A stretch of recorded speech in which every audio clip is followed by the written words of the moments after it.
Good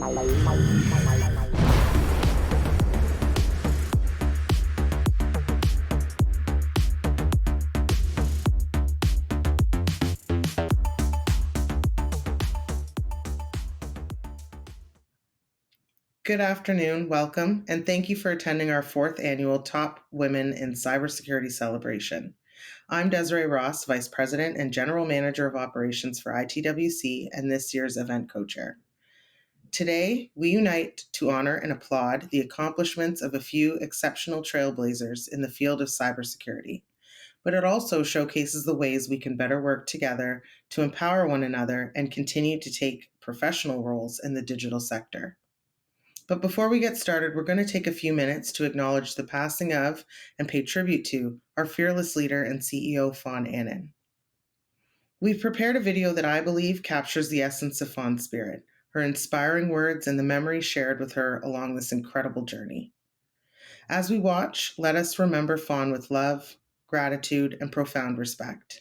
May it serve as a poignant reminder of her unwavering determination, her innovative mindset, and the positive energy she infused into every endeavor. Fawn's legacy will forever live on, not just through her professional accomplishments, but also through the lives she's touched and the hearts she's uplifted. Let us cherish the memories we hold dear and find solace in the profound impact she made during her time with us. Together, let us honor my friend and mentor, Fawn, and her extraordinary legacy.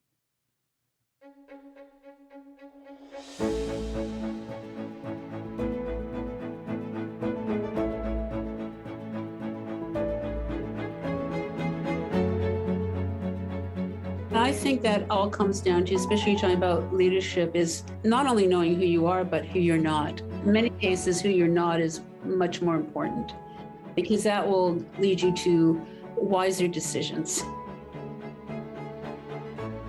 There's nothing like your own female tribe because you talk differently and you talk about different things and you get a different level of support and a different level of emotional safety. You can actually talk to them and not be concerned that they're going to think you're too emotional. When really all you're expressing is either your frustration or you're trying to get some type of person to say, yes, I feel the same way, or I've experienced that, or I know somebody, who's gone through that.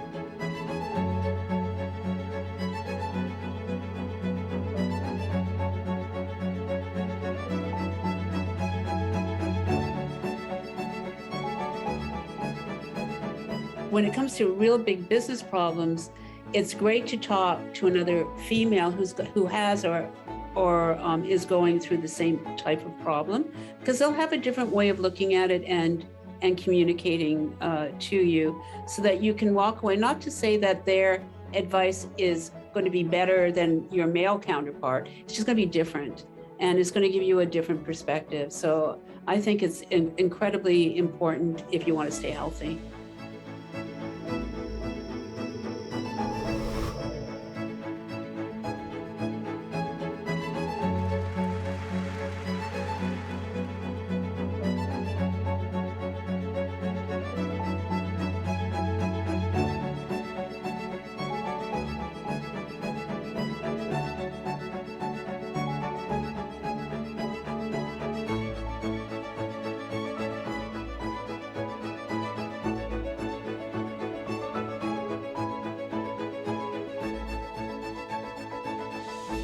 Hi, my name is Fawn Annan. I'm the president of IT World Canada. Hi, I'm Fawn Annan, president and CMO at IT World Canada. I'm Fawn Annan, president and CEO of ITWC. I'm Fawn Annan, CEO of ITWC and co-founder of Canada's Top Women in Cybersecurity Recognition Program.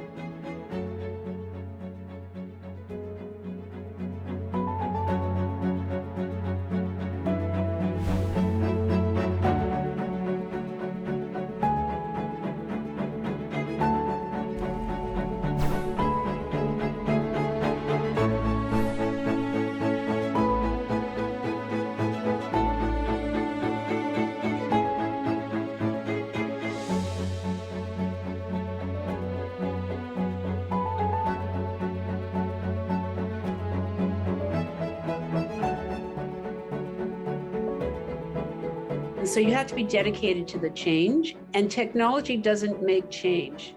Technology enables change. It's the pace is getting faster, faster, faster.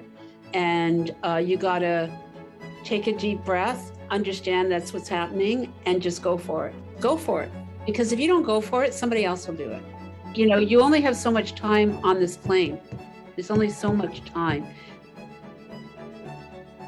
I've done a lot of traveling. I've been very fortunate in my life. I just want to enjoy each day, and I want to surround myself with really positive people, because you are who you surround yourself with.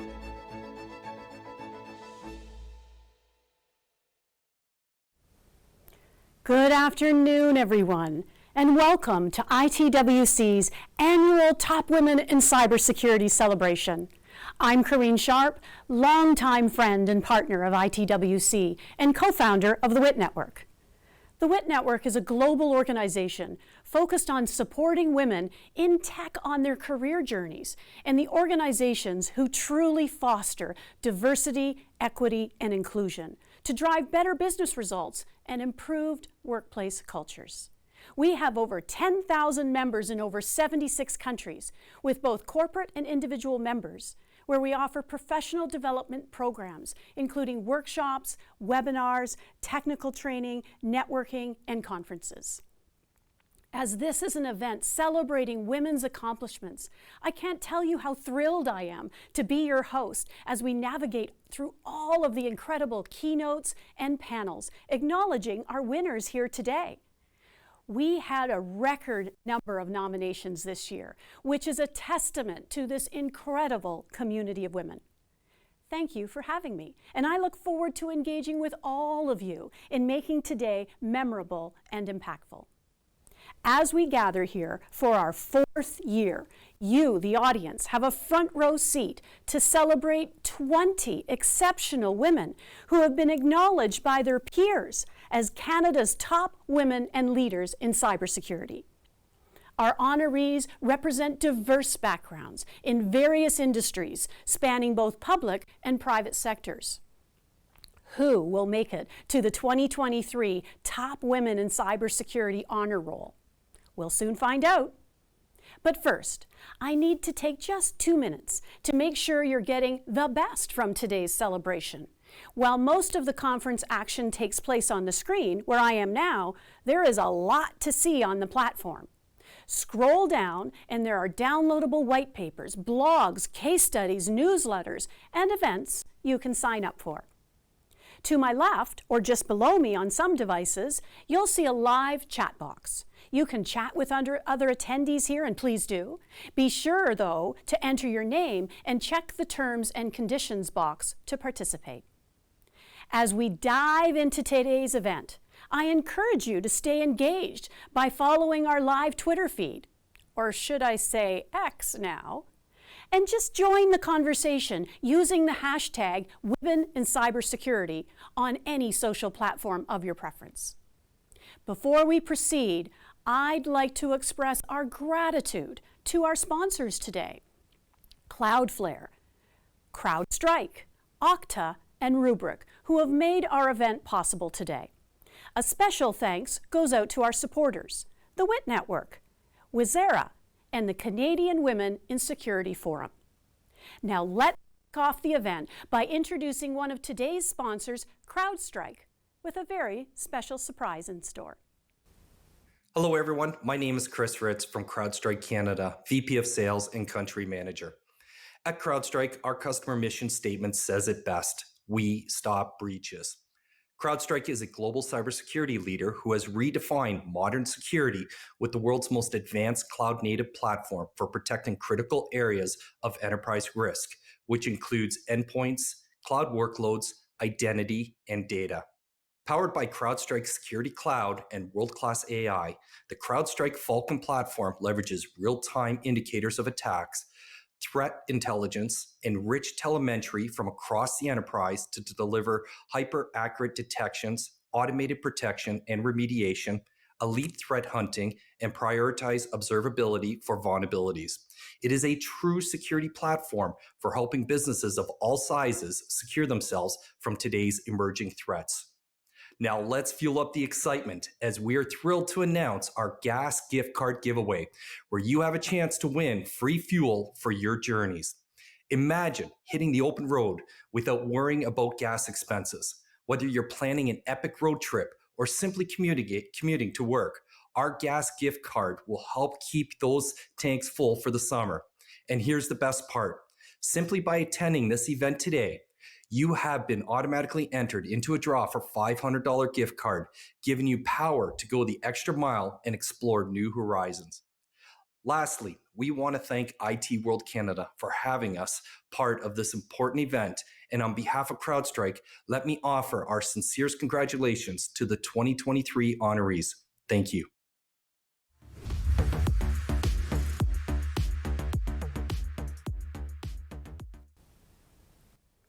Well, wouldn't it be fantastic to win that? Best of luck to all of you as attendees today. I'm sure each and every one of us could put that gift card to use. Make sure you stay until the end of the show to qualify for the draw. Now, it's my pleasure to introduce our esteemed keynote speaker. She is a highly regarded figure in the realm of cybersecurity. Laura Payne is a respected cybersecurity professional with extensive experience and expertise in safeguarding digital assets. Her advanced education in computer science and specialization in cybersecurity equip her with a deep understanding of network security, incident response, and vulnerability management. With a strategic mindset and strong problem-solving skills, Laura has held influential roles and implemented robust cybersecurity measures throughout her career. And beyond her professional achievements, she is a passionate advocate for diversity and inclusivity in the industry, actively promoting the empowerment of women in cybersecurity. As our keynote speaker, Laura brings valuable insights and a dedicated commitment to our event, enriching our knowledge and experiences. Please join me in welcoming Laura Payne.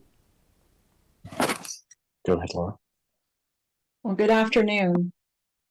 Let me tell you a story. It's about a woman named Emily Roberts. Emily is a talented and determined individual. She's fiercely passionate about cybersecurity. From a young age, she was fascinated by the world of computers and had an uncanny ability to navigate complex systems effortlessly. Her exceptional skills earned her a prestigious scholarship to a great university. However, Emily faced numerous challenges as she entered the world of cybersecurity, a male-dominated field where women were vastly underrepresented. Despite the prevailing stereotypes and doubters around her, Emily refused to let anything deter her. She was determined to prove that gender had no bearing on one's capabilities in the world of technology. During her time as an undergrad, Emily immersed herself in her studies, devouring every book, attending every lecture, and participating in every hands-on workshop she could find. She spent countless hours honing her coding skills, mastering encryption algorithms, and dissecting malware like a seasoned professional. As Emily's expertise grew, her profs and classmates began to take notice.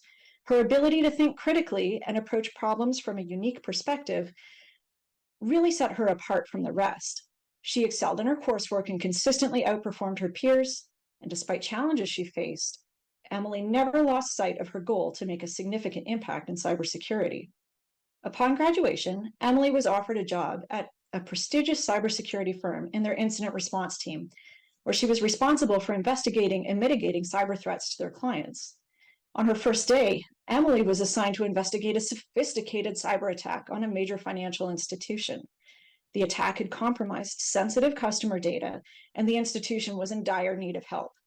As Emily delved into the intricate web of the attack, she uncovered a series of complex techniques employed by the hackers. Despite the daunting challenge ahead, Emily remained steadfast in her determination. Using her exceptional analytical skills and her deep understanding of the cyber landscape, Emily began to unravel the hackers' intricate network. She identified their methods, discovered their vulnerabilities, and devised a meticulous plan to neutralize the threat. As the days turned into weeks, Emily worked tirelessly, collaborating with her colleagues, leveraging her knowledge, and applying innovative solutions. Her dedication and expertise brought her closer to her goal each passing day. And finally, after weeks of relentless effort, Emily's team successfully neutralized the hackers' network and recovered the compromised data. The financial institution praised Emily's company for their exceptional work and credited Emily as the driving force behind the operation's success. News of Emily's extraordinary achievements spread like wildfire throughout the cybersecurity community, and her story became an inspiration to aspiring cybersecurity professionals, especially women. Recognizing her remarkable talent and immense contributions, Emily was soon promoted to the position of Chief Security Officer at her company. Her rise to prominence encouraged more women to pursue careers in cybersecurity, bringing much-needed diversity and new perspectives to the field.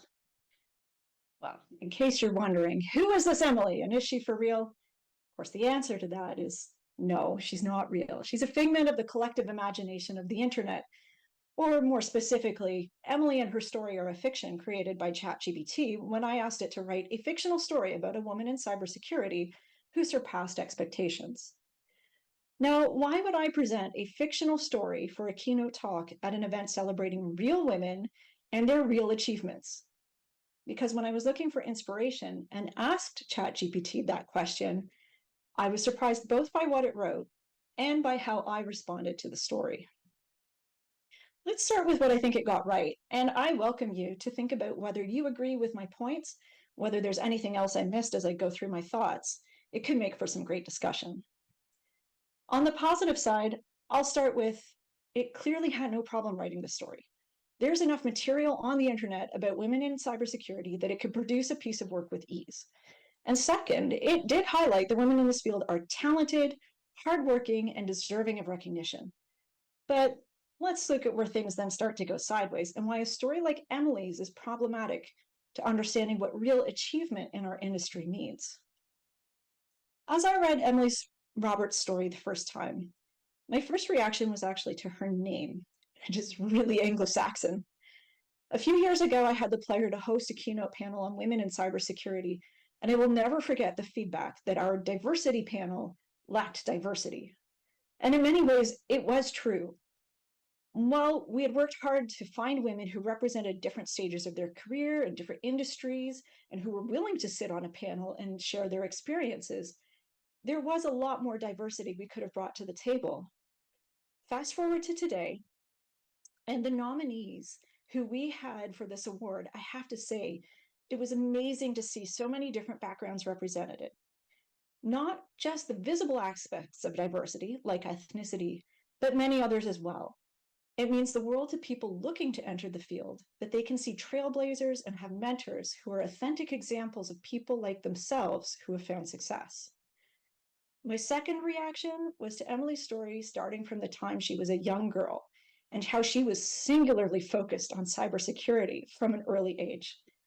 Now, make no mistake, there are wonderful, talented young women and men who are becoming passionate about cybersecurity from an early age.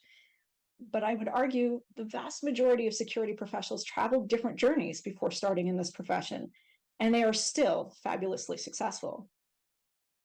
Third was early recognition by peers, mentors, and employers. Now, I don't know about everyone else, but I know my personal experience is that there will only be a few people in your life who will be your cheerleaders, and almost everyone else is too busy doing their own thing to notice what you're doing. That's okay. What it means is that you don't have to have everyone on your side to be successful. Value those cheerleaders who are in your corner, especially the ones in a position to give you opportunities, and chase the potential that they see in you to realize your true value. Fourth, tackling those challenges, but don't necessarily expect a linear reward. I was really surprised to see Emily land right in the middle of an extraordinary situation on day one of her new job, practically being thrown to the wolves and working to solve a massive breach for a major client. You may have reacted like I did, thinking this poor girl was not set up for success. And not only does fictional Emily succeed in stopping the attack, but she takes down the attacker's network and gets the bank's data back in the process. I don't know what corner of the internet ChatGPT went to find this level of fantasy, but my goodness. But then the real piece of fiction, Emily was given credit for the work and rewarded to the extreme, achieving in months what most women and men take years and years to achieve. My takeaway from this is that the stories we share are written in a way that skip the hard work, grit, and grind that it takes to become successful. When you read a 150-word bio, you can't internalize everything that went into that story. And it makes it seem like those achievements happen overnight. Also embedded in the story is the repeated theme of Emily overcoming in a male-dominated industry. I didn't prompt ChatGPT to highlight the challenges women face in this field, but it sure picked up that there's a lot of literature on the internet referring to cybersecurity as male-dominated and challenging for women to succeed in. It doesn't mention what those biases and challenges are. Are they all gender bias, which is a real factor in some situations? But what about personality conflict or leadership, stress that's inherent in our industry, or any of the other things that make a career hard to sustain for anyone, like wanting time for family, which was also lacking in Emily's story? It's so important to surround yourself with people who are good judges of situations and character, so that when you run into a challenge, and you will, that you're not alone and you have someone who can provide outside perspective to help determine what the root cause of the challenge is. Then you can start solving it. My fifth and final point is that there are many more paths to success in cybersecurity than incident response. I think IR and ethical hacking or security research are probably what people outside of our industry see the most often. But as our honorees show, there are so many more specialties within our field that align with what many different talent and interests potential cybersecurity professionals could bring. The hard part is just getting that first opportunity to prove your capabilities. So, if Emily's story is only one idea of what it means to surpass expectations, what else should we look for? As a judge this year for the honor of top women in cybersecurity in Canada, I considered three main categories: expertise, leadership, and community building. Whether it was pushing knowledge and research with deep expertise, having a broad impact in securing organizations through leadership, or creating places for people to network and grow the cybersecurity community, our honorees today exemplify these three traits. And if I ask ChatGPT the same question in 5 years and expect a different answer, we need to keep sharing stories like those of our honorees and supporting organizations like IT World Canada that seek out these amazing people and put their history on record for everyone to learn from. So with that, I say go forth, let people know about the remarkable examples we have here today of women surpassing expectations, and keep authoring your own stories to one day share. Thank you. I wanted to believe Emily's story, but as you were telling it, I thought, is that you, Laura? And then I was listening and thinking, there's too much fantasy in that based on what women face in the workplace in reality. Thank you for sharing your story today. That's so important. And I love the aspect that you mentioned, community. You need to be part of a community, multiple communities, to surround yourself. Laura, thank you so much for joining us today. I really enjoyed your keynote. As mentioned, our theme is surpassing expectations, and that is exactly what this year's honorees have done. Now let's talk about another group of women who have made a stellar contribution to the industry and this event, our judges. Over 170 nominations came through this year. Our judges had the incredibly difficult task of selecting the top 20 women who we will hear from today. Let's give a virtual round of applause for Bonnie Butlin, co-founder and executive director, Security Partners Forum and international coordinator with Zaremba. Karen Nemani, Security Risk Compliance Delivery Practice, Canada Professional Services at AWS. And welcome Laura Payne, Chief Enablement Officer and VP Security Consulting at White Took. Please join me in welcoming one of this year's judges to introduce the first of our 2023 Top Women in Cyber honorees. Karen Nemani, the floor is yours. Thank you, Corinne. Having the privilege of being recognized last year, I have a deep understanding of the importance of acknowledgement within our industry. It was an incredible honor being a part of this year's judging panel as well. And furthermore, I am thrilled to announce our initial set of honorees this afternoon. Prepare to be amazed by this group of 7 women whose contributions have left a lasting impact within the field of cybersecurity. It's time to lend an ear to these extraordinary individuals as they share their personal journeys and experiences. Get ready to be inspired by their stories, accomplishments, and the invaluable wisdom they have to offer.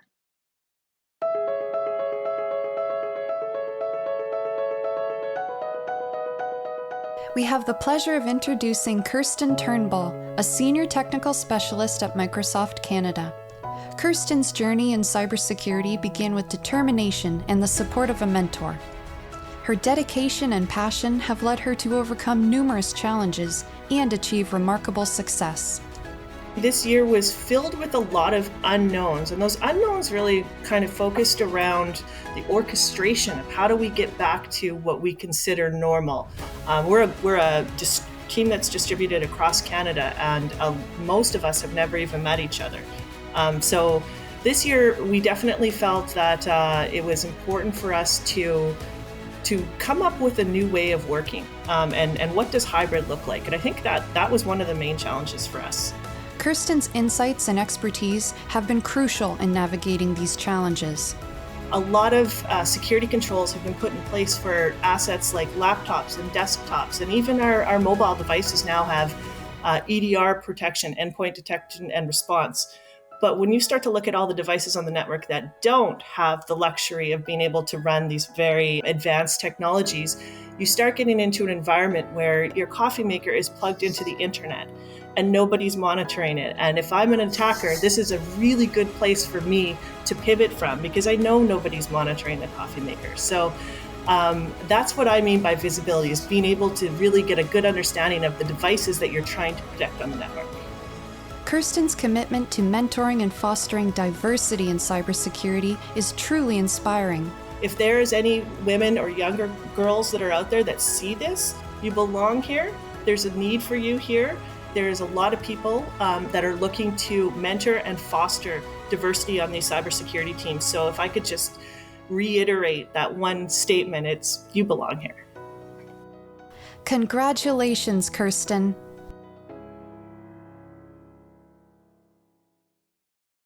In the ever-evolving field of cybersecurity, trailblazers like Tracy Nyholt are making their mark. Tracy works as the founder and CEO of TechJitsu, an identity and access management company from Calgary, Alberta. Tracy's cybersecurity career has had defining moments. I think our brightest moment was we were implementing multi-factor authentication for a banking client. So putting second factor authentication in front of their online banking and mobile banking. And our client asked the question, what about our call center? And we were like, that's a really good point. And that was actually how we developed our Caller Verify product, was to extend that second factor experience to the call center. So instead of being verified by insecure security questions or by voice authentication, which can be mimicked by voice AI, a new and emerging threat, we can actually verify you by a push notification to your phone. So you're like, yes, it's me, and you're verified, secure, and easy. Nyholt's unconventional path in cybersecurity inspires others. Yeah, so I have an unconventional path there. I had an English Lit degree. No one would hire me. Eventually, went back to university, took some accounting, got a job as a financial planner, where I started to, learn about computers because I had a high degree of literacy and could teach myself. And I've never looked back. I think cybersecurity is a wonderful career. Highly encourage people, especially women, to get into it. I think there's just a lot of opportunity. I am on the board of Women in Communications and Technology, and we have a lot of great programs to, help mentor women starting out in their careers and to provide guidance.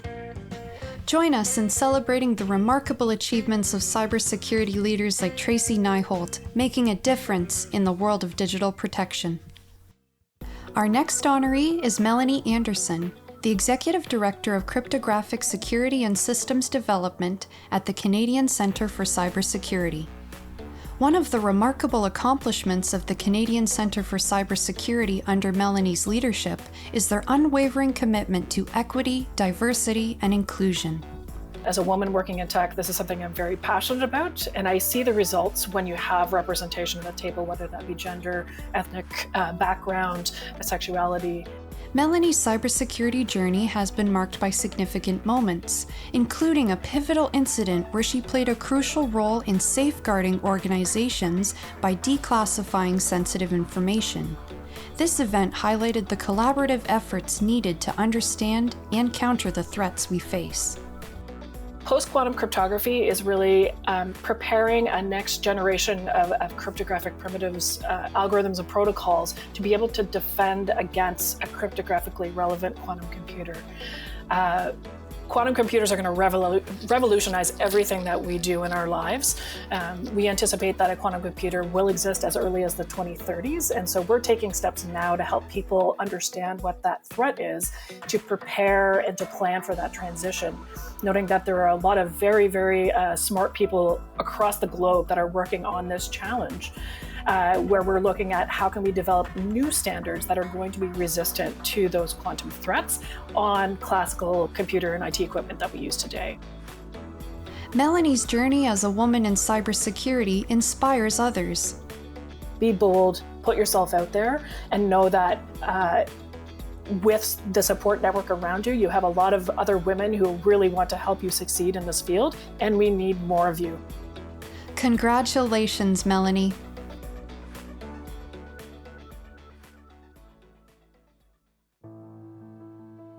Joanne Smith, Chief Information Security Officer and Privacy Officer at Longview Systems, is a visionary leader in the field of cybersecurity. With an impressive career spanning decades, she has achieved remarkable milestones and continues to push the boundaries of excellence. Joanne's achievements in the past year are a testament to her dedication and expertise. She led her team through an extensive assessment of their threat landscape, paving the way for a comprehensive multi-year plan. We used a lot of what we learned as we were laying out our roadmap to really illustrate our current threat landscape as a company and break down the work we wanted to do into what I call sizable bites. She emphasizes the importance of strategic utilization of resources, rather than solely relying on financial investment. You know, we're steadily moving forward and increasing our posture level and our security level in the cyber world. It's not about how much money you spend, it's about where you spend the money and how you utilize every dollar to make it look like $1.50. Joanne's thought leadership extends beyond her organization. She shares her knowledge and experience to empower others in the field. Thought leadership is, for me, a concept. It's part of my responsibility to give back to the others in the company and help to develop and bring them up along their own career path. And the goal of that is really to make your company, whoever you work for, successful and meet its goals and objectives. Congratulations to Joanne, a Top Women in Cybersecurity honoree. We'd like to introduce Andrea Stapley, Chief Information Security Officer at Awanda.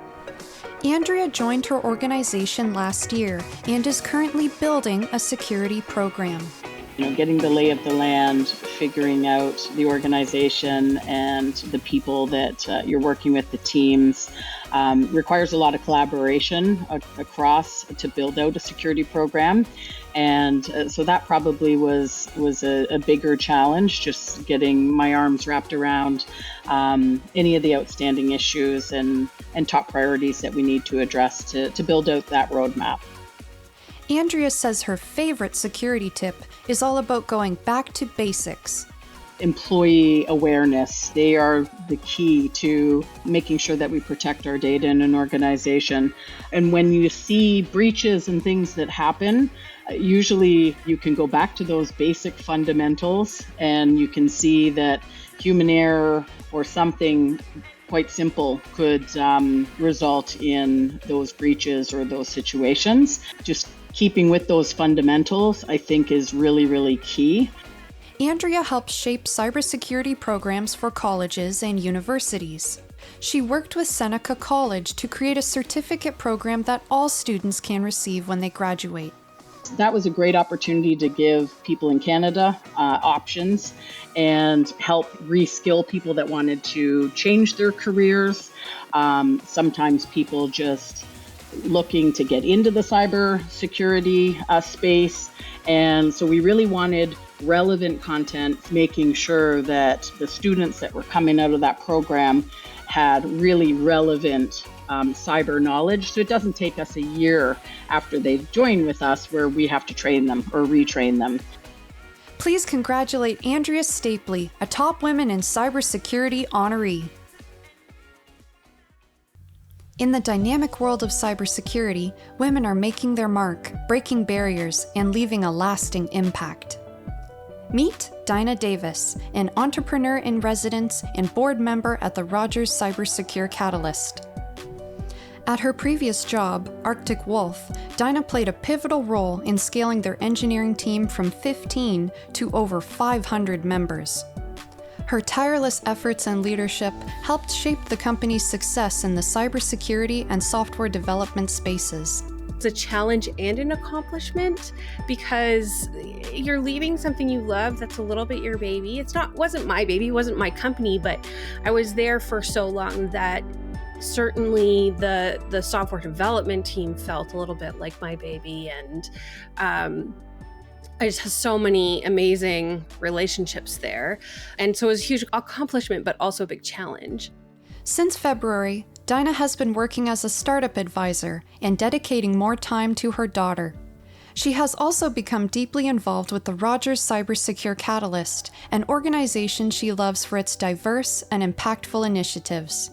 Really working a lot with the Rogers Cybersecure Center, which I just love. I love all the different things I'm doing with them. So yeah, it's been an interesting year. Dinah believes it is important for women to recognize they're not alone in the challenges they face. When you get groups of women together in similar roles, you start to realize that they aren't individual challenges. These are common challenges that go across multiple different aspects, and multiple different people are facing them. And all of a sudden now you don't feel alone. You feel like you're part of something, and you've got other people to help hold you up, and you can hold other people up when it's hard. Congratulations, Dinah. Meet Juliana Zaremba, Strategic Partnerships and Product Director at Defenda, who faces many challenges in the dynamic field of cybersecurity. Juliana's dedication to cybersecurity and strategic partnerships has led to incredible accomplishments. One of the responsibilities I have is our relationship with Microsoft from a global perspective. We focus primarily in North America, and this year we've grown leaps and bounds. We've been able to get MXDR verified and approved, which is a brand new program. We've been able to achieve 100 out of 100 out of one of the other programs that we're part of. We've continued to move up in the way that we engage with them. We've got the most number of offers on Marketplace compared to anybody else in the MISA program, in our category of an MSP. So just lots of things that really, when I started in this role about 18 months ago now, we had as goals and aspirations, some of them, we've been able to actually capitalize on in this last year. And so being able to do that in a short time period has been a great accomplishment alongside with my team. And having a team who is incredibly supportive is really what makes that happen. Juliana emphasizes the importance of data awareness and cybersecurity for individuals and organizations.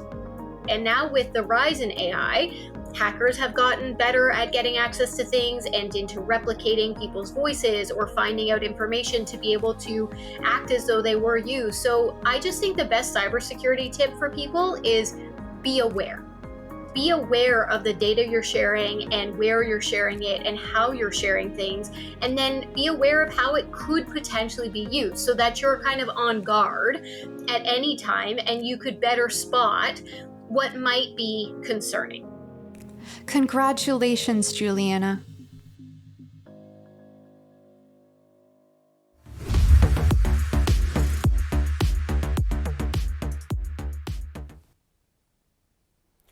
Wow, what an incredible group of women.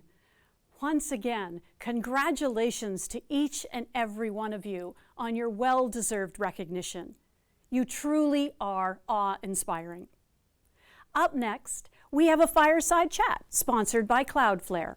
The discussion will be led by Jim Love, CIO and Chief Content Officer of ITWC. Joining Jim is Susan Chang, Senior Director, Security of Cloudflare, sharing their experiences on the business value women bring to cybersecurity. Take it away, Jim and Susan. My guest is Susan Chang, the Deputy CISO for Cloudflare. Welcome, Susan. Thank you for having me, Jim. I was looking over your LinkedIn profile as I was preparing for this, and I thought, what an interesting journey. So tell me about the path that took you from Berkeley to Cloudflare. Sure. So I think about my path as a tale of two phases. The first phase was an endless exploration because I didn't know what I was passionate about and wanted my career in. So as many do when they graduate college and not sure about their path, I started in consulting. So I did management consulting and actually focused in very disparate fields that taught me a lot about empathy and the way to move innovation forward, which is healthcare consulting in hospitals and mergers and acquisitions, actually with some of the high-tech companies in the Bay Area. And I think that spurred me as a history nerd to be in the Bay Area and really get involved in the tech innovation and advancements that were happening. So I did a brief stint at Salesforce and then landed at Uber, where I continued to do M&A, but also fell into cybersecurity, where there were just some of the most fascinating problems to solve. And then about 5 years ago, I joined Cloudflare as it was a private company and was lucky to help build its security team from about a handful of people to we're probably going to reach about 100 in about a year's time. What are some of the challenges you faced as you found your way and advanced your career? Sure. So challenges, gosh, I think about challenges or opportunities that taught me a lot about myself. And I think first and foremost, I was an immigrant to the United States. I was born in Taiwan. I moved to a predominantly white neighborhood here. So in some ways, I was very used to being different.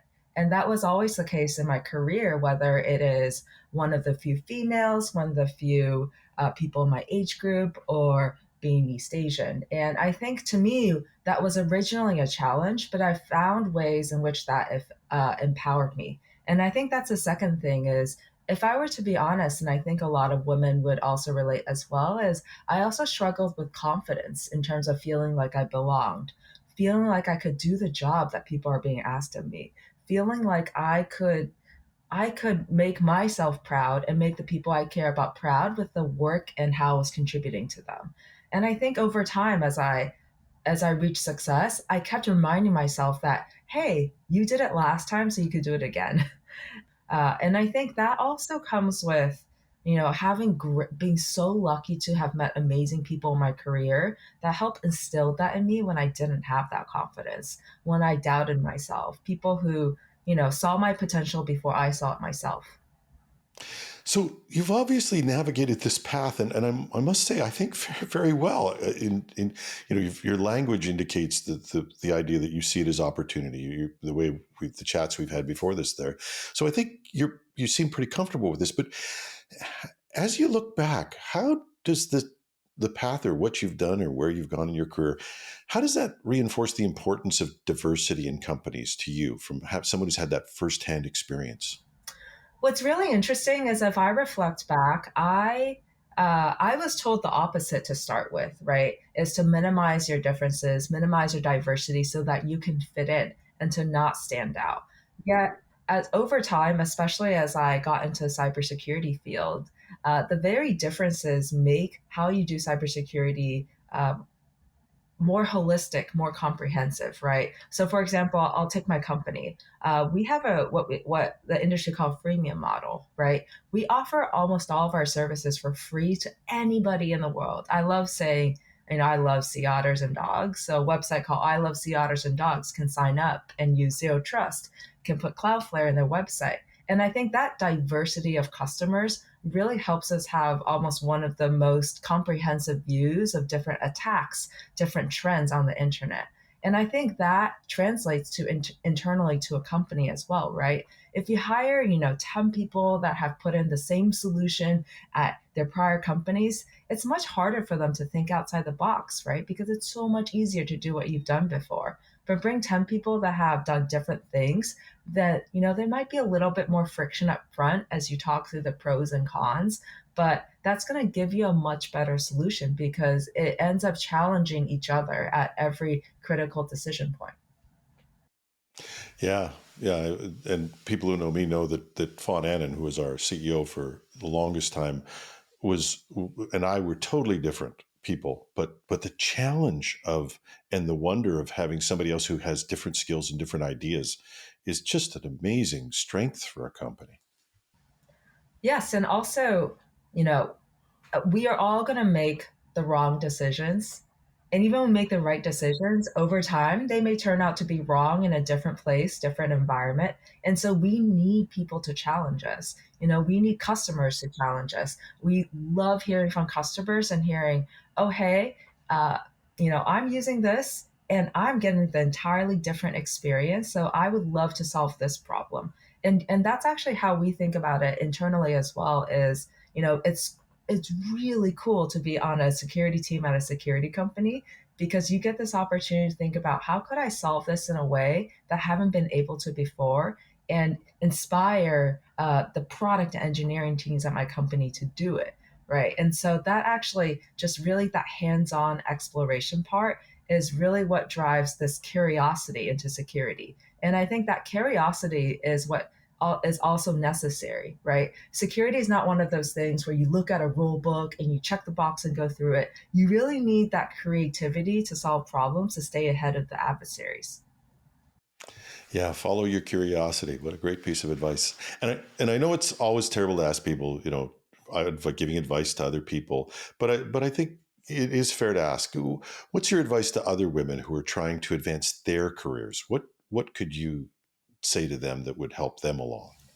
I think the number one thing is look internally, and even if you've never done a minute of cybersecurity before, you yourself have strengths as a person, as a professional. Play to your strengths and build confidence from that. The second thing I would say is choose roles based upon the people you get to work with, because that's where you're going to gather the most learning. That's where you're going to find the most joy in your career. And if you work with good people, you'll mutually appreciate and advance each other. And cybersecurity is fundamentally actually a rather small community. So finding your people is going to bring you the most sustenance as well as the most joy. And I say that especially because I think at every decision point about my career, I could have made more money or have had fancier roles, but I don't think I could be here today if I chose those over just finding really good people I'm excited to be around every day. Yeah, absolutely. Question, and when we announced that we were going to do this interview, this was the first question that popped in my mind. I have to ask you, especially as being a man in this, what's your advice to those who want to be better mentors and allies? I think going back to that curiosity mindset, it's the how of being a mentor or ally almost instills more lasting value. So if you approach mentoring someone or being ally to someone as an opportunity to learn from that person, just that feeling of being seen and valued by that mentee is going to go so much further than any advice that you give them. And the second thing I would say is be honest about why you want to be a mentor and ally. Really look internally, right? I'll be honest and be a little bit controversial and say sometimes I've noticed people who become a mentor because they really want to they really want to share information. Sometimes even if the other person doesn't want to hear it. So I think being honest about why you want to, it's time, right? Be honest about why you want to do it, and think about, are you really providing a value to the person that's listening? And I think that self-awareness really lends to a much richer relationship between whoever that you are an ally and a mentor for. What a great piece of advice. Thank you. In there. I can't help but feel, and maybe it's because I watch too much American news, but that diversity is under attack today. Do you get that same feeling? I do think that, especially with some of the recent rulings, there's some ways that are getting attacked, but overall, I think it goes back to the theme of this, which is, what are the things you can control, right? What are the relationships you yourself can be a part of? How can you make that change in your own sphere? I think it goes back to cybersecurity is fundamentally a pretty small world. So given the focus of this conversation, I would almost put aside kind of what's going on at that thematic level and start to just influence what you can, whether it's the men in your world who are feeling a little bit unsure about how to act. So for example, I was at dinner with some security CEOs in the industry, and they admitted, sometimes they feel like they don't know what's right or wrong to say. And I'll say, hey, me too, right? Even though I'm probably one of the people that you're afraid to say certain things to, I myself don't know either. And I approach it with a curiosity mindset. I ask, is this appropriate? How does this sound to you? And I think with that, there's shared commonality. The uncertainty is lowered, and we build a more authentic relationship where we know the intent of each other is to learn from each other. And I think that boiling it down to the people-to-people relationship is how when I feel, confused or about all these broader themes, I boil it back down to that and know with certainty that there's a positive impact there. Thank you, Susan. I'm going to walk away from this conversation with a lot. I hope the audience will as well. My guest has been Susan Chang, the Deputy CISO for Cloudflare. Thank you so much. Thank you, Jim.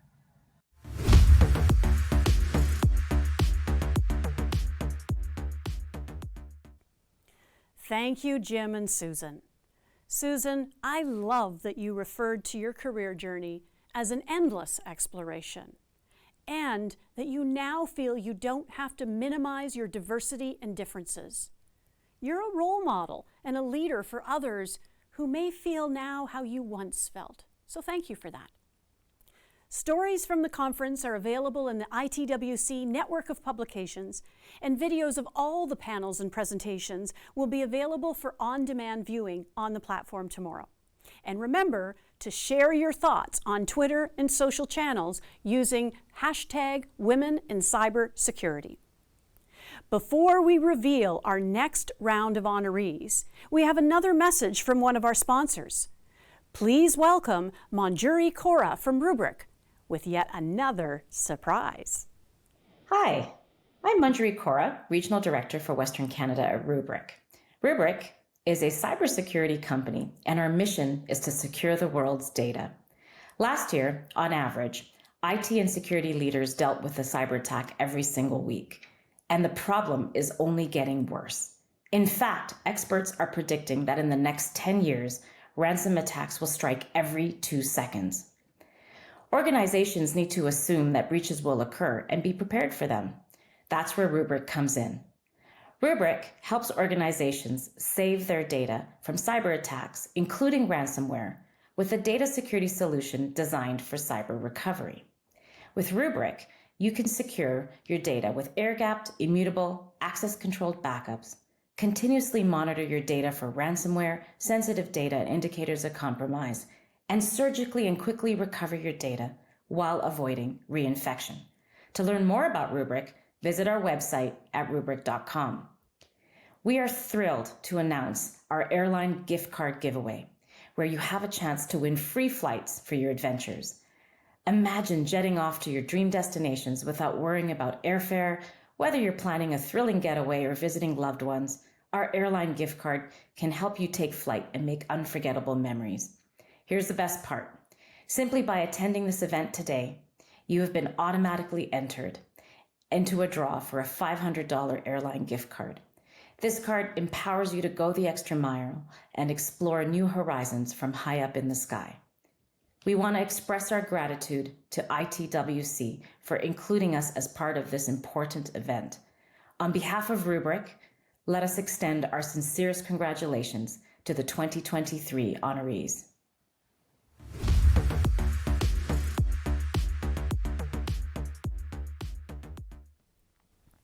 An airline gift card? What? Well, remember to stick around till the end of the show to qualify for both of today's draws. Good luck. Now, I am thrilled to be here today as we proudly unveil our Cybersecurity Honor Roll, a tribute to the defenders of our digital world. These individuals have demonstrated unwavering dedication, extraordinary skills, and an unyielding commitment to safeguarding our online realms. Ladies and gentlemen, we present you an exclusive video featuring the voices of these remarkable women in cybersecurity. In their words, they share their experiences, insights, and words of wisdom that have guided them on their path to success.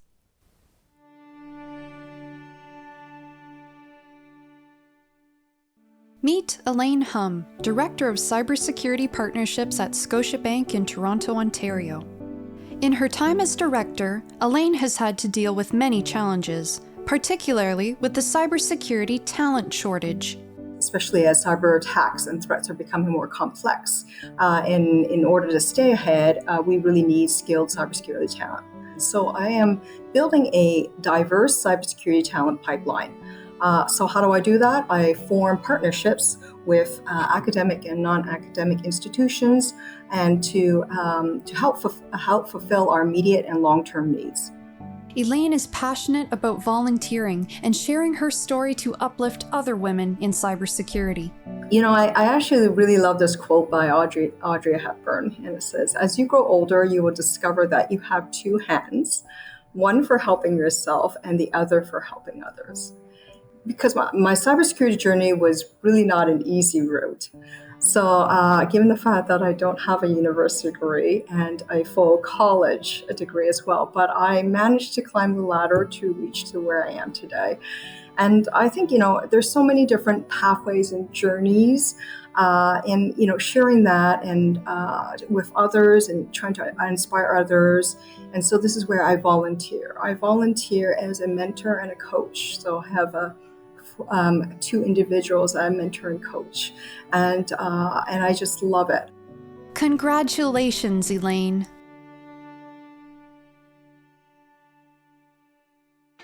Meet Naomi Chanda, a partner at Deloitte in cyber risk, specializing in data protection and privacy. Her expertise lies in navigating the ever-changing landscape of cybersecurity challenges and achieving innovative accomplishments in the field.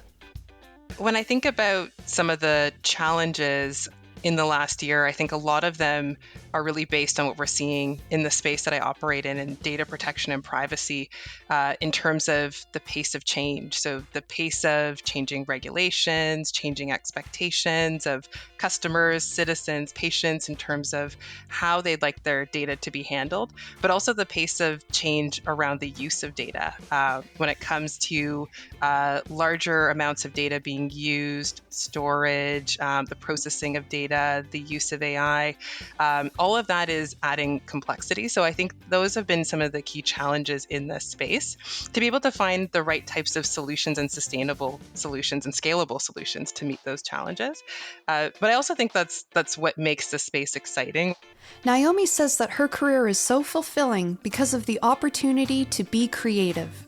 That's one thing that I've really enjoyed in my career, is the ability to come into a space that's changing quickly, be supported by very diverse teams. We've built up an extremely diverse team of backgrounds experiences, skill sets, very multidisciplinary, and then come up with interesting solutions. So I think for anyone who's looking at that as a career choice, it's such an exciting thing to say that you can be very creative, come in with very different backgrounds, and be able to build a successful career.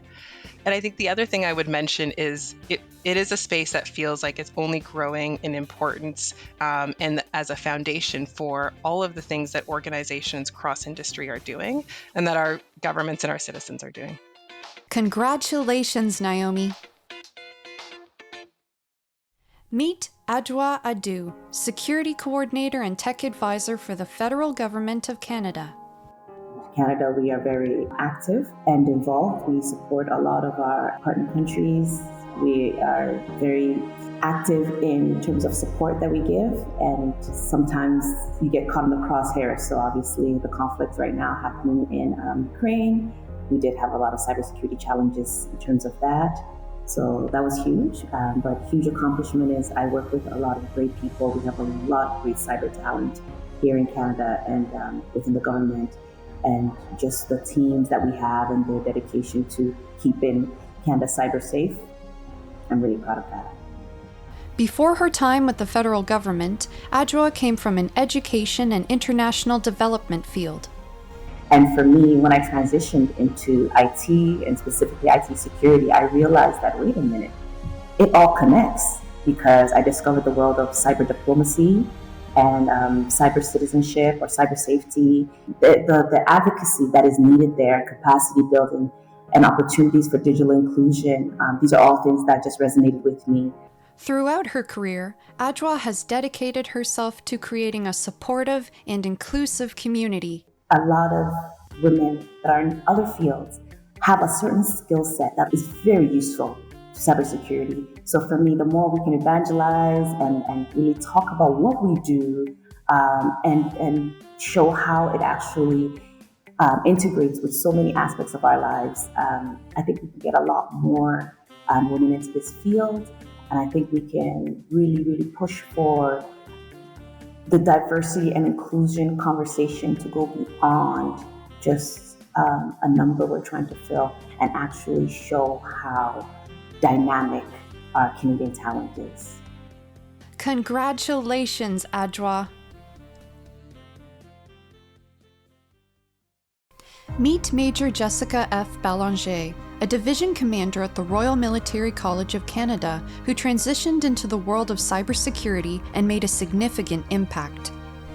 With a background in military operations, she successfully integrated cyber operations into planning for domestic and expeditionary Canadian Armed Forces operations. Seeing the growth of cyber domain in CAF was a real accomplishment. When I was first posted in cyber operation, our team was about 5 person, and when I left 5 years afterwards, it was about more than 30, and it just keep growing and being better, and so this was great to observe that. As an experienced cybersecurity professional, Major Ballanger shares her favorite cybersecurity tip for organizations. If an organization doesn't have a strong cybersecurity culture that is enabled by every level in the organization, and specifically the highest level, the direction, whatever project or tools you have in place won't work. Major Ballanger's diverse background, which includes military experience and academic pursuits in cybersecurity, makes her a valuable mentor to future officers. So I was an officer cadet at RMC. I did a degree in history, and my trade that I chose was armored, and I'm still an armored officer, not related at all to computer science or cybersecurity. When I decided to kind of make a switch and ask my chain of command if I can go work in cyber operation, that was possible in CAF. This is something that I say to officer cadets in my current job is dare to ask, to try new things. Congratulations, Major Jessica F. Ballanger. Meet Dr. Crystal Chukwemeka, Managing Security Consultant at IBM Canada. In this position, Krista leads the delivery of cybersecurity services within the IBM consulting team, with the focus on ensuring high levels of security for IBM's clients. We had to ramp up development, and what that meant was we needed to do security and privacy by design. So we needed to build in security into the development process. But because we have a variety in teams, teams dispersed at different locations, being able to correlate and get everyone on the same page as regards to what we're doing around cybersecurity was a challenge. And also the flip side is success, I would say, because what we did was to, set up a couple war rooms where everybody just took the time to show up and, give their input. It was more so, what is my contribution to get us over this hump?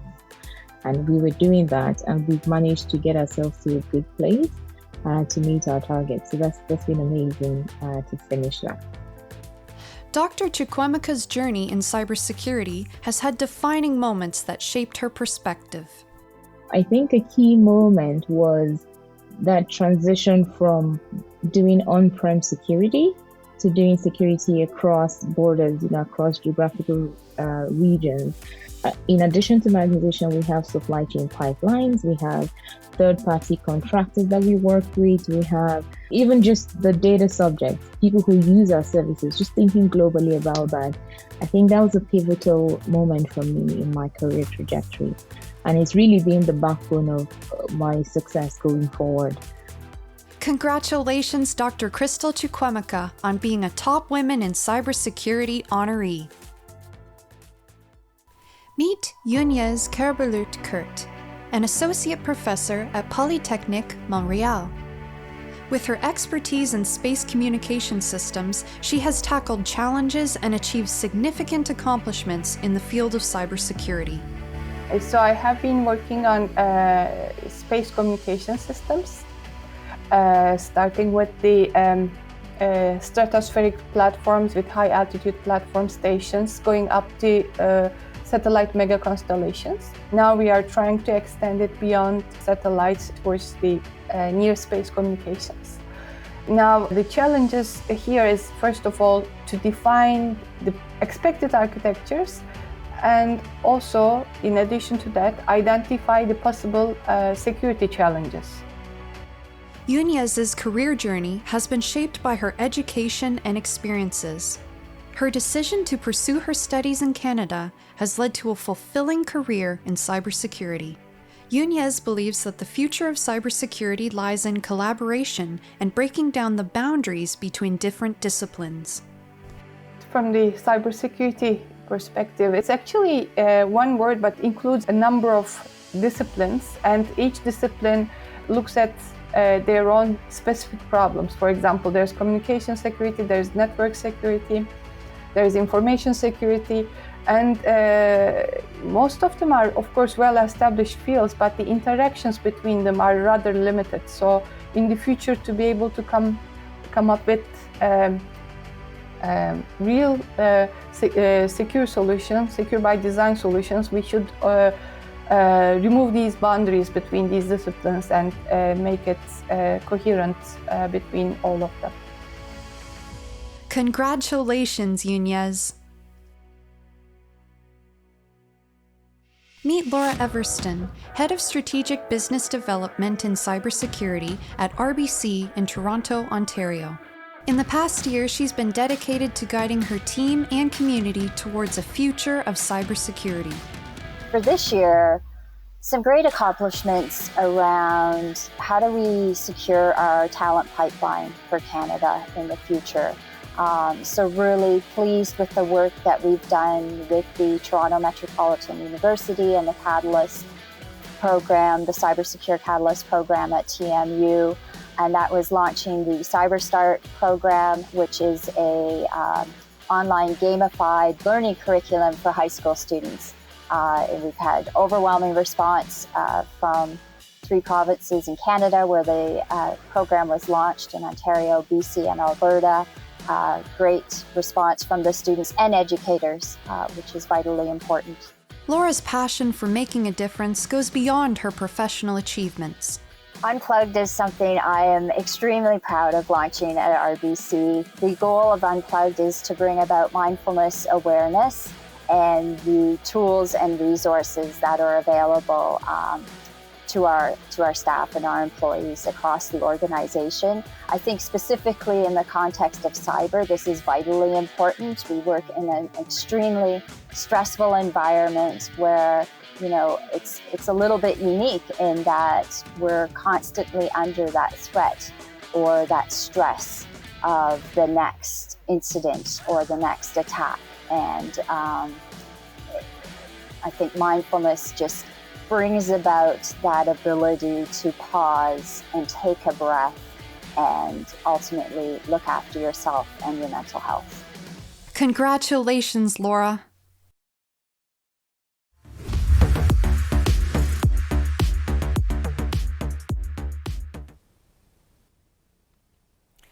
Those women deserve all the congratulations and recognition for their remarkable achievements. Their dedication, expertise, and trailblazing spirit have made such a significant impact in the field of cybersecurity, and they serve as strong examples for the others to follow. Now we're going to put you to work. It's time for one of our famous and fun quizzes. Today's quiz is sponsored by Okta, and here's how it works. The question will be displayed on the right-hand side of the screen or below the window if you're using a mobile device. If you're in full screen mode, make sure to exit to participate fully. Now get ready to have some fun. And if you haven't already done so, terms in the chat box to join the quiz. The results will be shown in real time, allowing you to compare yourself with other audience members. Let's get started. Question number 1. What is the primary function of Okta in the realm of cybersecurity? Is it A, endpoint protection, B, identity and access management, C, network intrusion detection, or D, data encryption? I wonder what the answer is. Well, it is B, identity and access management. Okta is a leading identity and access management solution provider. Its primary function in the realm of cybersecurity is to manage and secure user identities, ensuring that only authorized individuals can access that sensitive data, systems, and applications. Okta offers features such as single sign-on, multi-factor authentication, and user provisioning, enabling organizations to enforce strong security measures and control access to their resources. Question number 2. What is the purpose of encryption in cybersecurity? Is it to prevent unauthorized access to sensitive data? Or to scan and remove malware from computer systems? How about to monitor and detect network intrusions? Or D, to enforce access controls and permissions? Well, the answer is A, to prevent unauthorized access to sensitive data. Encryption is the process of encoding information in such a way that it can only be accessed or decrypted by authorized parties. It helps protect sensitive data by making it unreadable to unauthorized individuals who might intercept or access it without proper authorization. Question 3. Who is often credited as being the world's first computer programmer and made significant contributions to the field of cybersecurity? Is it Ada Lovelace, Grace Hopper, Shafi Goldwasser, or Dorothy Vaughan? All women, I might add. The answer is A, Ada Lovelace. Ada Lovelace is the daughter of Lord Byron and is widely recognized as the world's first computer programmer. In the 19th century, she collaborated with Charles Babbage on his analytical engine and wrote the first algorithm intended for implementation on a machine. Her visionary insights and contributions to the field of computing laid the foundation for modern computer programming and can be considered as an early influence in the realm of cybersecurity. Question 4. What is the primary goal of a service attack in the context of cybersecurity? Is it unauthorized access to sensitive data? Spreading malware and viruses? Disruption of network services? Or stealing user identities and credentials? Wow, that's a tough one. Well, the correct answer is C, disruption of network services. A distributed denial of service attack aims to disrupt network services by overwhelming the target system or network with a massive amount of traffic. The goal is not unauthorized access, almost got that wrong, or stealing data, but rather causing unavailability for legitimate users. DDoS attacks have severe consequences, and organizations employ various strategies to defend against them, such as traffic filtering and migration mitigation services. And here's your last question. Who is a prominent female cybersecurity professional known for breaking barriers and exceeding expectations in her career, becoming a role model for aspiring women in the industry? Is it Katie Misuris? Is it Parisa Tabriz? Is it Sherry Maguire? Or Nicole Egan? That's a great list. Well, the answer is B, Parisa Tabriz. Parisa is known as the Security Princess. She is a prominent female cybersecurity professional who has surpassed expectations in her career. She is the director of engineering at Google and leads the company's Chrome browser security efforts. Parisa has been recognized for her expertise in finding and fixing vulnerabilities that has become a role model for women in the cybersecurity field, inspiring them to push beyond expectations and make significant contributions in the industry. I hope you all had a bit of fun. Did any of those answers surprise you? Why not tell us in the chat? Keep that chat going. We love it. We have one more panel before we get to the final honorees. Our moderator in today's panel discussion is Rashmi Hasham, Director, Accelerated Cybersecurity Training Programs and CyberStart Canada. Joining Rashmi, we have 5 women you have already heard from today. That's right, we have assembled a panel with 5 of our 2023 honorees.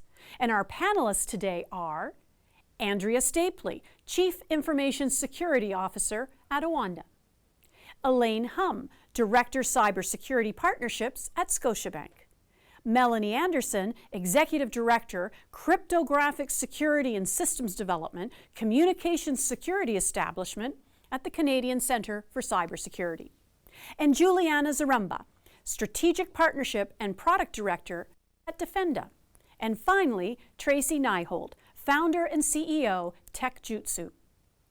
Let's listen to these 6 trailblazers and hear what they have to say about their journey into cybersecurity. You can interact with the panel live using the chat box. Thank you, Corinne. And hello, everyone. I hope you've been enjoying the past couple of these hours of great events and great conversations that have been happening, and that you're actually getting to know our great honorees. It is such a thrill for me to be here. When I was asked by IT World Canada and Crystal called and asked me to moderate today's conversation, how could I say no? The only answer is yes. I have a chance to be here with these amazing 5 honorees, and I really want us all to take a moment and congratulate them, because this is an amazing achievement in our profession, in the industry, and as they make trailblazing moves across the country in cybersecurity. So congratulations to all of you, and I'm very honored to be here with each of you. I want to start off by getting into it. I know that everyone that's been listening, watching throughout the day probably have a lot of questions about who you are, how you got here, what the journey looks like, what's next. and what you're currently doing to help other women. So let's start off with the first question. Tracy, going to start with you. How did you get started in your journey in cybersecurity? Thanks, Rashmi, and an honor to be here with you as well. You're also very accomplished. So I started in cybersecurity, as many people do, at an entry-level help desk position in 2020, in 2000, right after the bust. So there was not a lot of upward mobility. And I worked my way up by offering to do people's documentation for them in the next level up and the next level up, and letting them pass it off as their own work until I learned their job and eventually moved into their position. It was planned. Yeah, it was very strategic on my part. Like that, deliberate. Thank you for sharing that. Why don't we go on to Juliana? Yeah, thank you so much. And like everybody echoed, congratulations to all of the other honorees. It is so amazing to be able to be part of this group and speak with you guys today. My journey was a bit different in that I went to the University of Waterloo for my undergrad, and while they're focused on mathematics, I had the ability to learn more about computer science. And so although that wasn't my degree, I was very interested in that area of the field. And when I was looking for work, although I was an associate statistician, that seemed a bit boring and not where I was going to be incredibly successful. So instead, I decided to work for a tech organization, which actually wasn't in cyber, but unfortunately wasn't doing great in 2008. And so when I was looking for my next move, landed at Herjavec Group, and that was really my foray into cyber. And I just wanted to call out that I'm kind of a boomerang cybersecurity individual, and that I thought, well, let me expand my horizons, went into broader tech at CDW Canada. I'd realized pretty quickly, as much as I love all technology, cyber was really my passion, which is why I landed back at Defenda. Oh, that is a great journey. Thank you for taking us on that pathway. I like that so far. The pathways are not direct. I'm liking it. Elaine. Yes, cybersecurity was actually a bit of an accident. Cyber, there's always this question is, did you find cybersecurity or cybersecurity found me? Well, cybersecurity found me.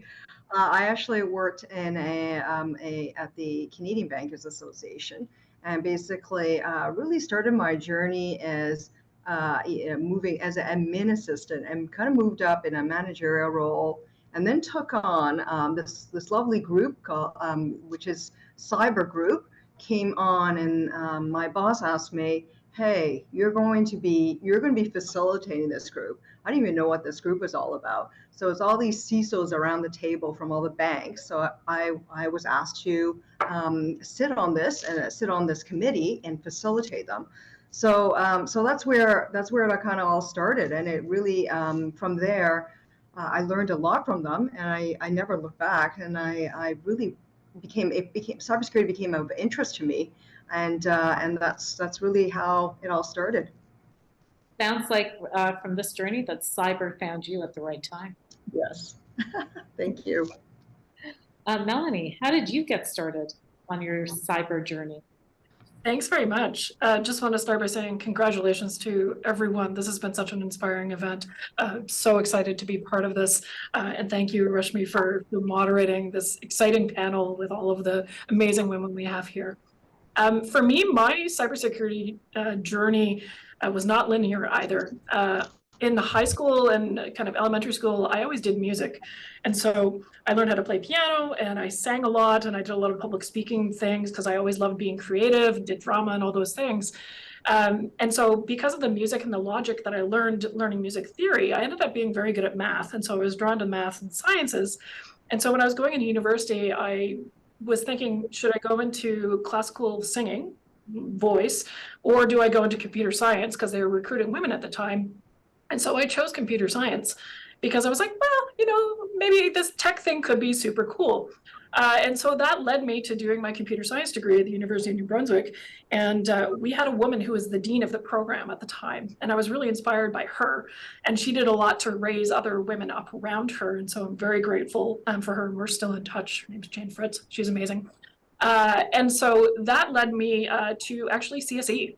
I started at CSE as a co-op, and then I got hired in full time. And so my journey really started as a software developer. I was working in Java, kind of data processing, looking at different pieces of information and trying to figure out what it was, and that sort of thing. So my kind of traditional IT trajectory brought me to CSE. It led me to moving into technical liaison position in the United States at the National Security Agency, which was really interesting. And then I actually ended up back starting in cybersecurity in 2016. After I took some leave from the government to pursue my music career, which I still do on the side. So all that to say, you can be creative and you can do all of the things that you're passionate about and bring your whole self to cybersecurity.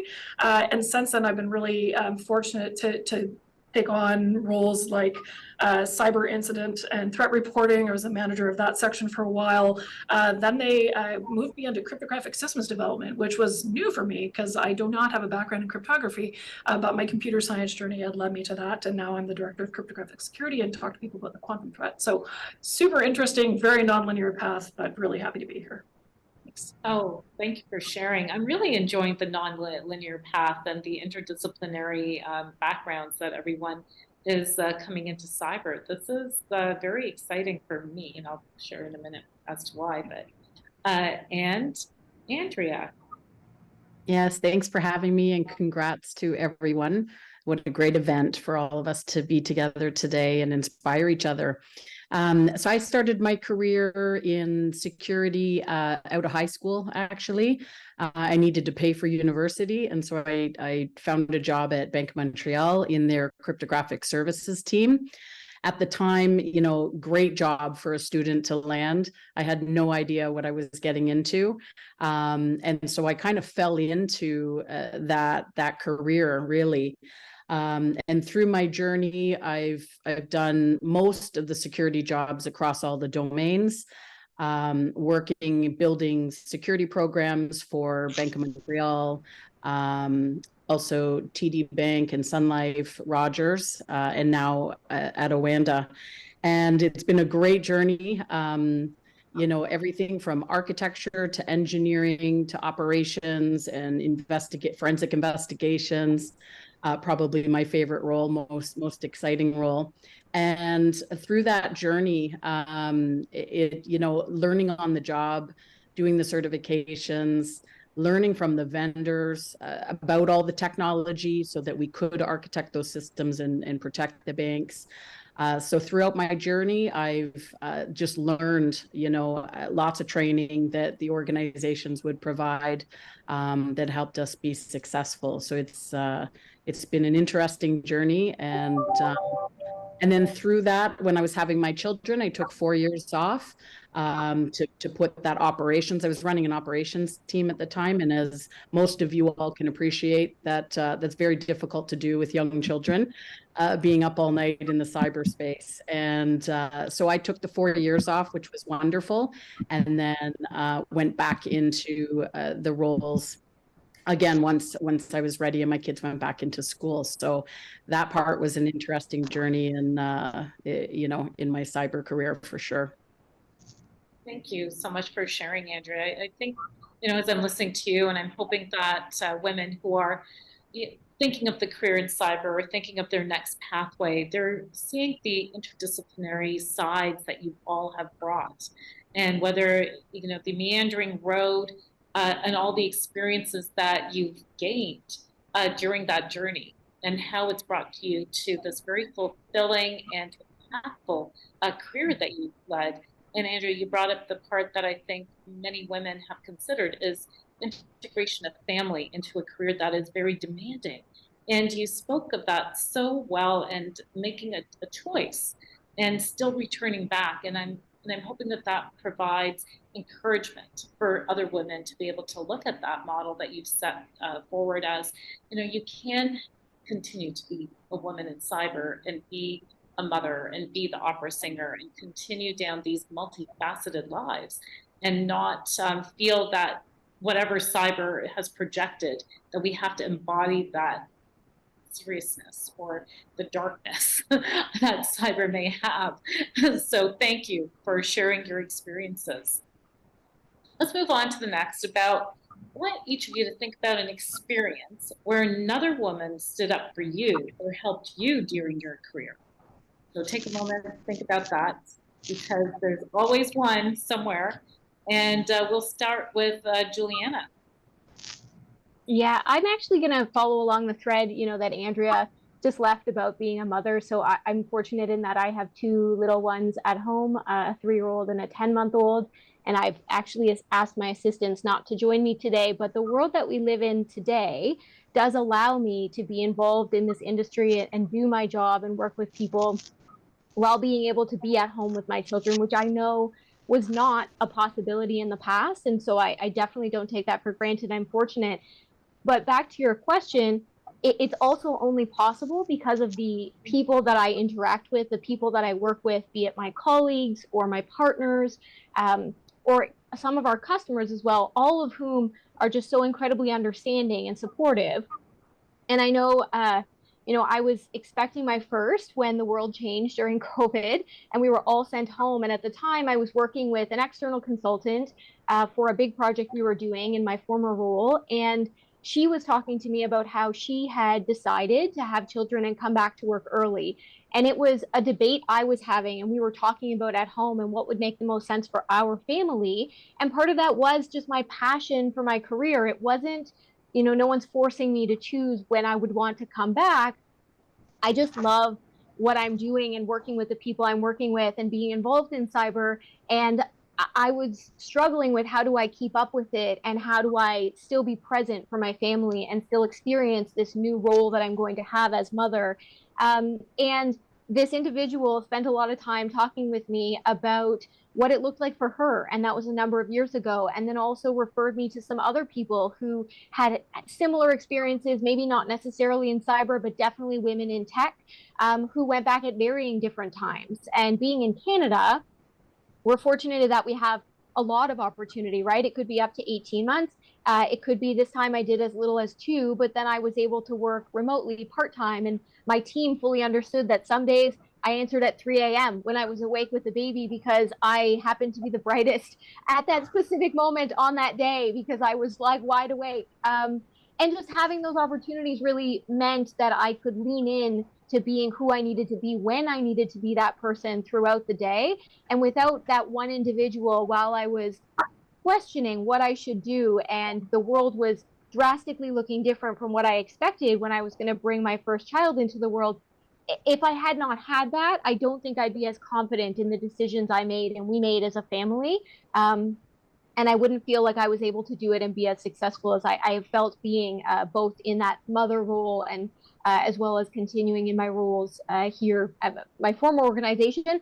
And when I started in this new role at Defenda, I actually had just found out I was expecting my second, and same thing. The organization was incredibly understanding.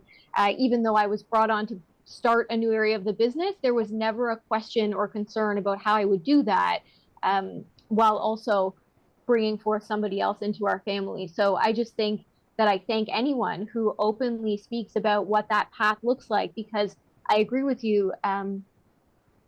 Even when I'm mentoring and working with younger girls, people just aren't sure how can I have a career and be a mother?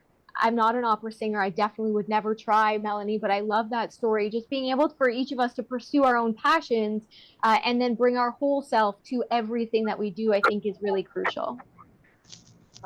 Beautiful, wonderfully said, Juliana. Thank you for sharing that. It takes a village. It takes a village. Elaine, how about you? An experience where another woman stood up for you or helped you during your career? Absolutely. It's funny because I love this question because I actually had to think about this and kind of figure out, okay, when, and just kind of go back to my career. And I really, as I thought about it, I remember this one really came to mind. And there's this lovely woman, and this is a previous work organization. And she saw so much potential in me and believed in me, even more than I believed in myself. And what happened was that she helped me get my first managerial position, and really transitioning from an admin to manager is quite the big jump. But when she interviewed me, she saw something and gave me that chance, and I just loved how she gave me that chance, which really then allowed me the opportunity as as now in my position to kind of give chances as well. So during my career path, I actually hired somebody, this lovely woman, who actually revealed to me that she had a mental illness. Now, what was interesting about it is that I gave her a chance, and because of that, she just performed so well. I think, and because of the fact that I gave her a chance, and she had told me that others had not given her chances. So I really do believe in giving back because others have, given to me. So here was my opportunity to give back. So I continue to look for these look for these opportunities as I further develop my career and what have you, and a team as well, and look to find to give that back in that respect. That's such a great story to be to have someone champion you and then for you to pay it forward as well. Thank you for sharing. Thank you. Melanie, how about you? So like the others, I'm very fortunate and very grateful that I've had a number of women, but also a number of men who have seen things in me that I, again, did not see in myself, and have really given me opportunities and given me confidence in myself to get to where I am today. I think specifically about, again, the dean of computer science that I focused on. She was so encouraging and really helped me to gain confidence, as I was finishing my degree. And then moving into CSE, I had we have a number of fantastic executives. And there was one in particular, I won't share her name, but there was one that I reported to when I was down as a technical liaison in the US that I reported to, and she did so much to give me confidence and help me understand our business and the different risk factors and the entire landscape that we work under. And then last, I'd like to say, I had a boss who was absolutely instrumental, specifically in the last few years of my career, that has given me opportunities to shadow her. She would bring me with her to co-present at these big government forums that I was like, this is super scary because there's a lot of really high executives here. And, just again, giving me the ability to kind of dip my toe in, gain that confidence and move forward. And because of that, and because of her kindness, her feedback, her honest and direct feedback, I would not be where I am today without those people that really gave me those nudges when I needed it most. But also, I will acknowledge it was not just women, but I definitely had men who were very supportive of my career as well. And I, again, would not be where I am today. And that's one of the reasons I'm so passionate about paying it forward and giving it back to others through mentoring and other events that I can help to promote other women coming into this field. Thank you. Thanks for sharing that. And you brought up a really good point, as you pointed out, the men. I think the next time I ask this question, I will talk about the men and women and the allyship that helps. So that'll be for the next question. Andrea, over to you. Yeah, thank you. I guess throughout my career, most of my mentors have actually been men. I can think of two women that were very instrumental in the earlier part of my career that really gave me the confidence to get into leadership roles. When I didn't see that for myself, I was very young, in my early 20s actually, and one of my mentors just opened up an opportunity for me and said, you can do this. And so I just did it anyways, even though I was scared to death and thought, what on earth are you talking about? Like, I can't do this. And that was instrumental. I think that it pushed me out of that comfort zone in a very early stage of my career, where I saw a very senior female leader that saw something in me, and really that paved the way, I think, to start building that confidence. And so when I mentor women, I focus a lot on that, because I find the conversations, they need a lot more pushing and confidence building and the mentorship really focuses a lot on that, so that they see the potential in themselves and they go after the opportunities and they step past their fears into these new opportunities that they just, are afraid to do, I guess you could say.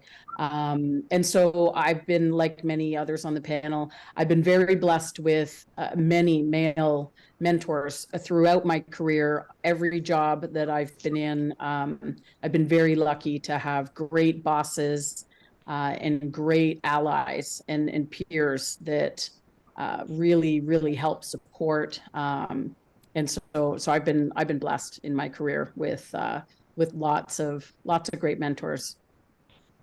That's wonderful. And I like that they encouraged you to, even though you were scared, to do it scared. Yes, exactly. Thank you. And Tracy, over to you. Woman who really helped me is actually one of my current employees, a lovely architect, Gabrielle Camo, who's incredibly brilliant. And the way she helped me is when we were first founding Tech Jitsu, I had a good prospect, a tier 2 bank, and I didn't actually have any employees to staff the project that I was pitching to them, but she was willing to come with me to the meeting and pretend to be my employee before she actually was. And we ended up getting that account and were able to successfully found the company. Oh, that's so amazing to have a story like that. Congratulations. And I'm sure she's hearing this and beaming right now. I hope so. Thank you for sharing, people who are on our journey, because we can't do it alone. And again, for the women that are listening, please find yourselves good mentors, find the advocates, find the individuals, and ask for help and find the support. So that takes us right into the next part. What is advice? What is your advice to women entering the industry? Because cybersecurity is huge and there's so much going on, but in essence of time, one piece of advice that you're going to give to women either in the industry or women in the industry. So why don't we start with Elaine first? This is a good question. And, it's so hard to give just one advice, right? Maybe it's be resilient. Right? I'm thinking, challenges and setbacks are really inevitable, and in any career, and developing resilience to really bounce back from failures or obstacles is something that's important. And learning from setbacks, staying positive, and really keep pushing forward towards your goals, right? And make sure they're aligned with your values and aspirations, right? I think that would probably be my one of many. Well, thank you for sharing those great advice on that. Melanie. Thank you. It's really hard to pick just one. If there's one that narrowed it down. I'm glad I get to go second and not last. For me, I think bring your authentic self to everything that you do. It's real. It resonates with people so that they can be their authentic selves. And you're gonna, by being your authentic self, you're going to be able to create a space for others around you to be themselves as well. That will allow them to feel comfortable and accepted in their own skin. And it's gonna bring the best out in the people around you. So if I had to pick one, that would be the one I would suggest. Thanks. Andrea. Yeah, I would say, to make a really good security person, having good emotional intelligence skills, focusing on that, the people skills are really critical, because in our jobs, we have to convince people to secure the organization. And so it's a unique profession in that you're constantly liaising with different teams, you're educating people, you're having to understand what their challenges are. That's probably the most important, is when you get into meetings and you're trying to work through challenges, you have to hear the people that are overworked and stressed, and they've got other priorities.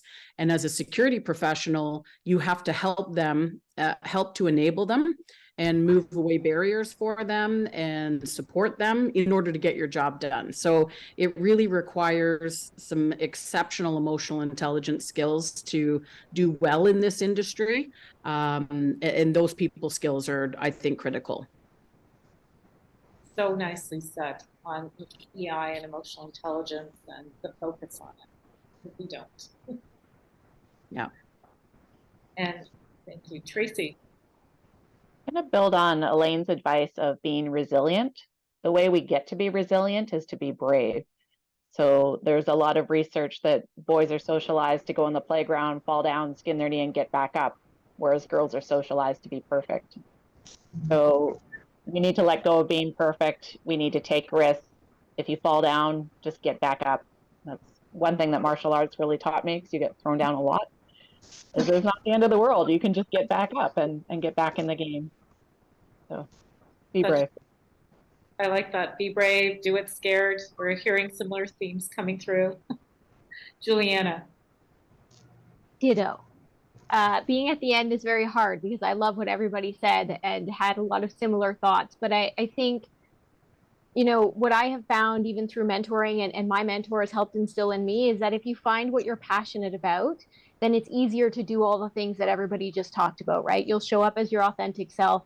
You will be resilient. You will be brave. You will have that emotional intelligence that you can lean into and have those mentors who can help you. So within cyber, it is a massive industry. People think cyber is very small. It's not. The network might be small, but generally there's so many different directions you can go. So if you're interested in cyber, it's about finding resources available so that you can investigate and see what part of cyber you're most interested in. And you heard about all of the journeys from different people across the 20 honorees, not just this group. It's not linear. So if you can lean into what you're most passionate about, that will come through, and then that will help you get through the challenges and roadblocks that you might have, or just help you share that passion with others, which is, I believe, you know, from speaking to some of the other honorees and knowing some of them in the industry, that's really how everybody got here. So I'm going to try and wrap a bow around what everyone else said by saying that.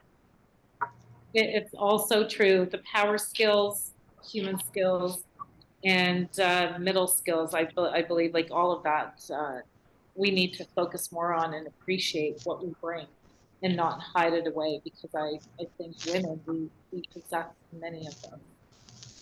I'm just looking at time, and I think we have time for another question. Corinne, are we doing all right for time? Well, we're having some questions coming in, Rashmi, from the audience. So let us know when you want us to move into questions from the people on the line today.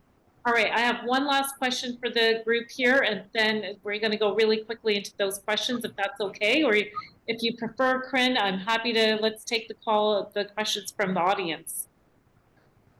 What do you think, producer? Should we move over to the audience? I think our audience are starting to put questions in. So why don't we move? Why don't we do that? Some great questions. So if we could move, and I'll address the question to you, Rashmi, and you can decide one or more of your fabulous panelists to take the answer to that question. How does that sound? Sounds great.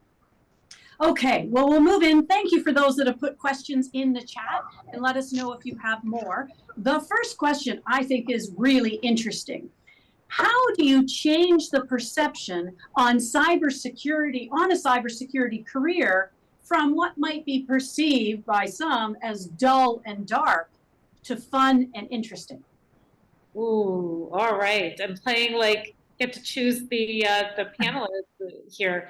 Throw that to Melanie. Sure. I love this question. One of the things I think traditionally, you know, people maybe think, ooh, cybersecurity, it's a dark guy in the hoodie in the basement coding and hacking into all the systems. It's really interesting because we actually have a program called Get Cyber Safe, and it is the exact opposite of that. It is pink and purple and bright green, and it's about teaching people to really just embrace all the things to keep your safe online, and learning and step-by-step processes to basically, secure your home router, and all of these really critical things. And the campaign is that to basically help to demystify that stereotype that exists.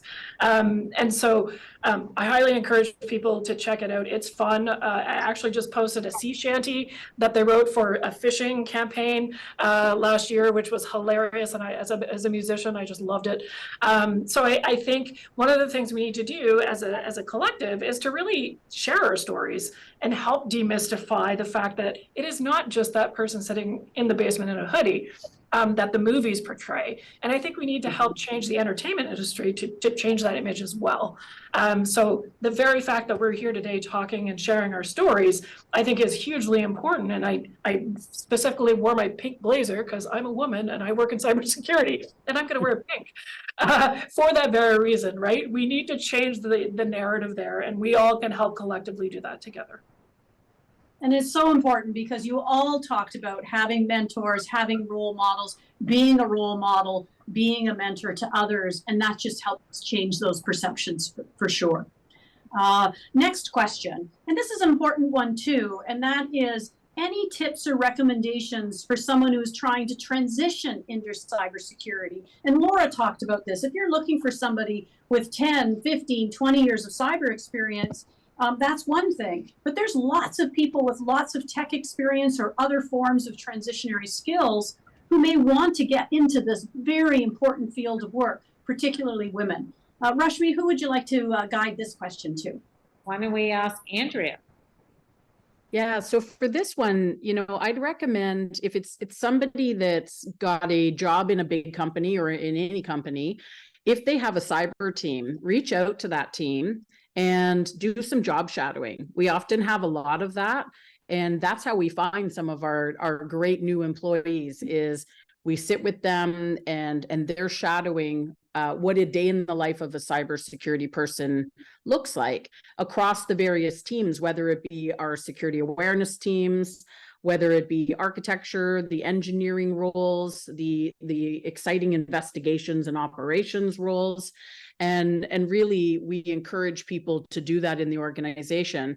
If they don't work in an organization and you're just kind of starting out or you're looking to figure out how you do that, that's why that security certificate with Seneca was built. To help people transition from one career into a security career. It's a shorter stint, teaches them all of the foundational pieces about cyber and the various domains. So that's another thing you could look at that is a shorter path to learning. And then they partner with a lot of the banks to hire people out of that certificate program. And so those would be my suggestions.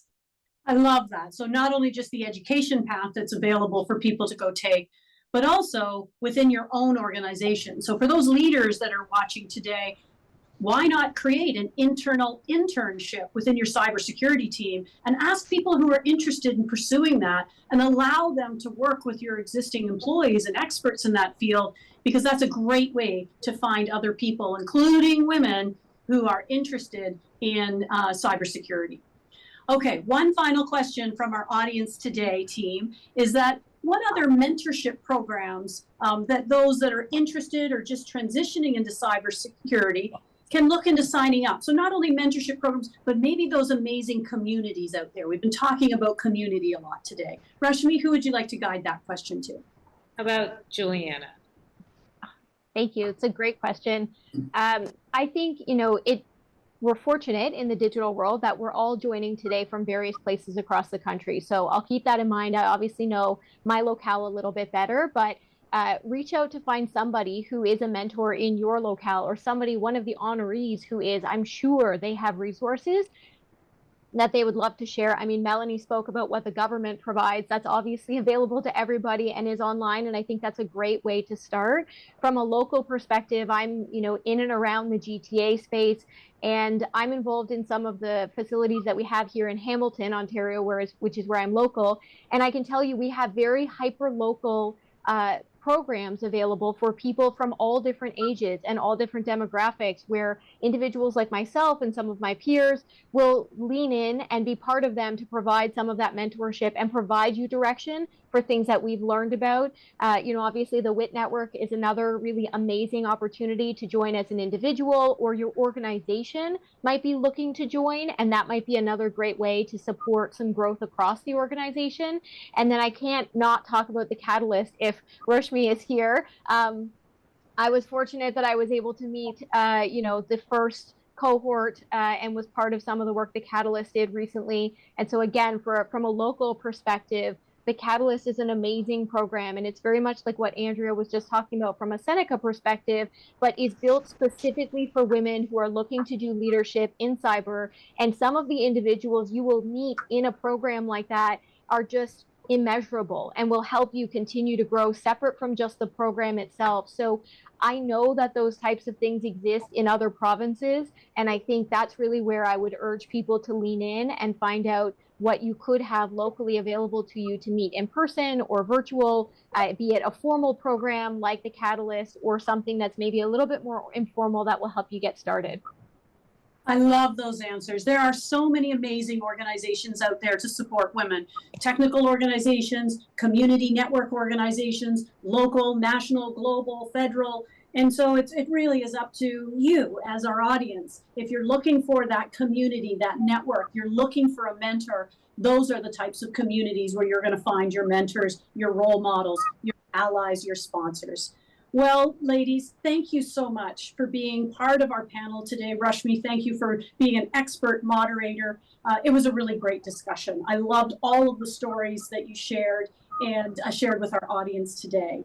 And for our audience, don't forget, if you weren't able to capture all of your notes, you can come back and rewatch all of our panels and presentations tomorrow on demand. So, are you ready for our final group of honorees? I'm so excited to reveal the final group of 2023. Throughout the day, we've been exposed to some captivating statistics and remarkable narratives shared by some of the most experienced women in the field.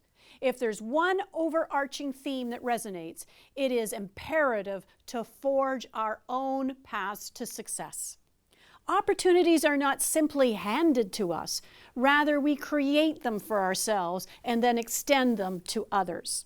Hopefully, the insights and information you gained today have equipped you with valuable tools to nurture your own career path and support others in overcoming inevitable obstacles they may face. Maintain a positive outlook as you hold the pen to write your own story of achievement. And to conclude, we invite you to watch the final video of the afternoon showcasing the accomplishments of our Canadian top women in cybersecurity. Let's celebrate their achievements together. Today, we honor the outstanding contributions of women in the field of cybersecurity. Among them is Mary-Tess Guerra, the manager of IT security at the National Microbiology Lab. Guerra's expertise and dedication have led to significant accomplishments. Today, there's a greater dependency on our devices, and definitely a heightened security concern when employees are traveling.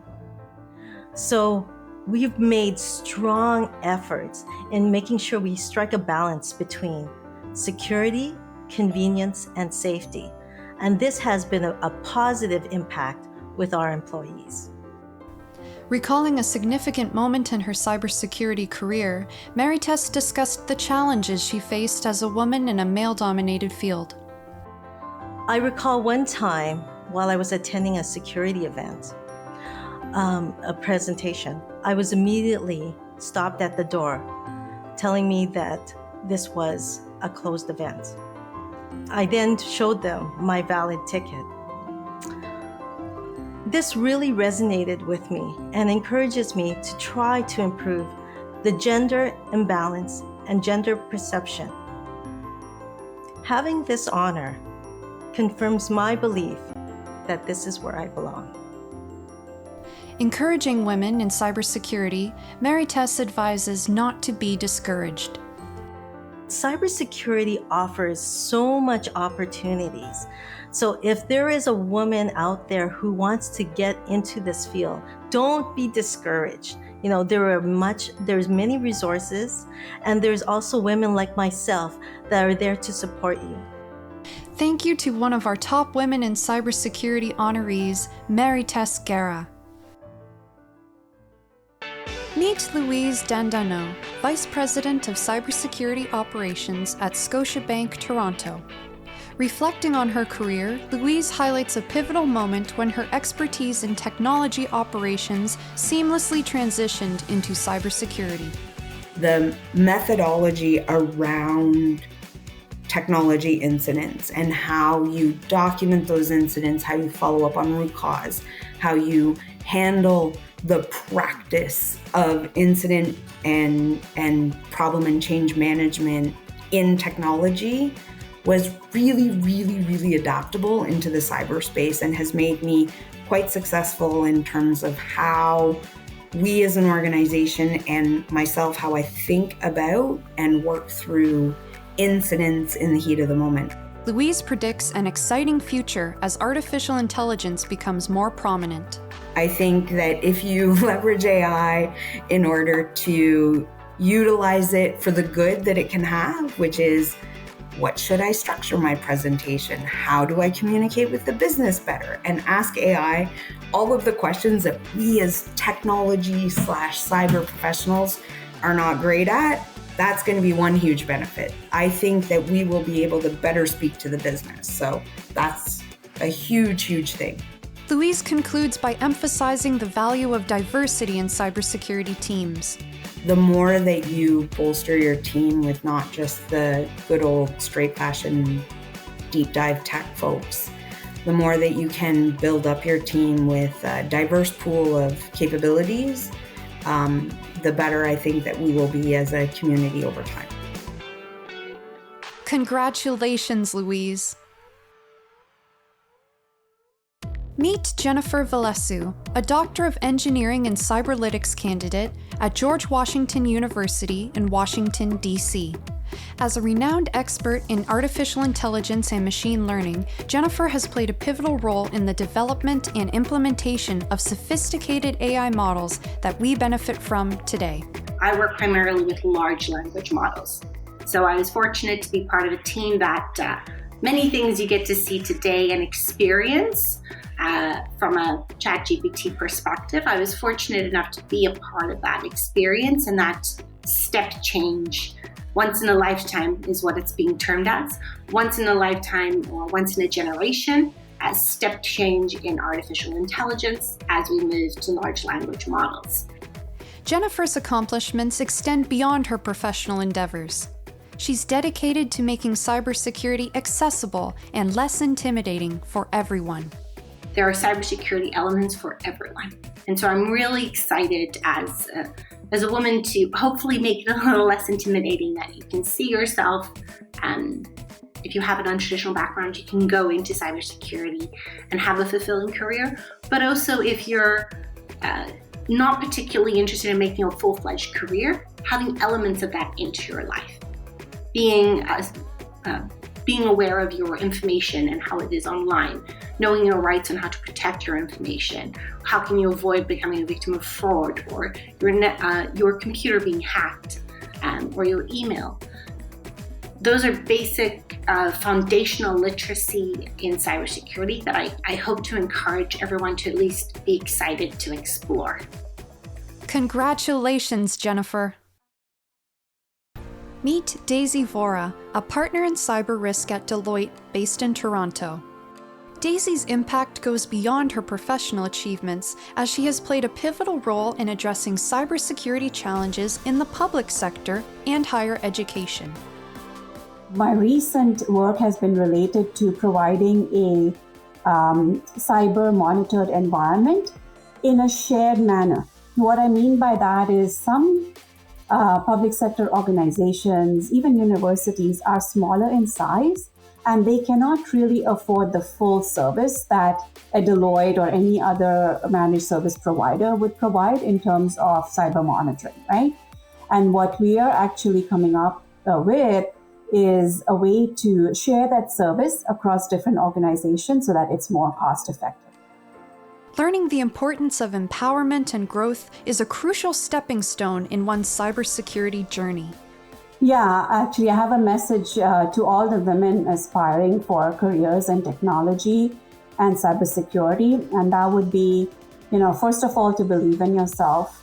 Secondly, keep an open mind, and finally, to continuously look to learn, because this tech and cyber world are constantly changing, right? So you do need to. Sometimes you may need to retool, or even completely reinvent yourself in order to be on top of everything. So that's the message, keep an open mind.